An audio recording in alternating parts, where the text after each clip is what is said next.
হঠাৎই আলিপুরদুয়ারের 11 নম্বর ওয়ার্ড পৌর এলাকা সেই এলাকায় কালজানির পলাশবাড়ি এলাকায় নদীর জলে দেখা গেল অজ্ঞাত পরিচয় ব্যক্তির মৃতদেহ। অবশ্য স্থানীয় সূত্রের খবর, মৃত ব্যক্তির নাম কুদ্দুর আনসারি। গত মঙ্গলবার থেকে ওই ব্যক্তিকে খুঁজে পাওয়া যাচ্ছে না বলে খবর।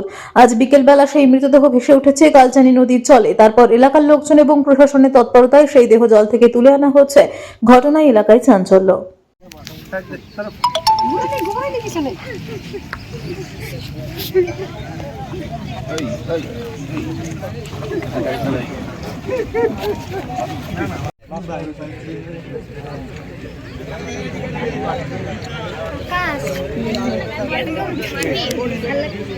কোথায় রে তুই?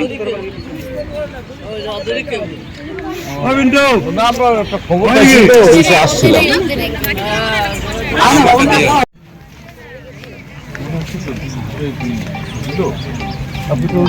দিকে তাই তো মনে হচ্ছে দেখে আমি তো সাবধান ছিল আমার বাবা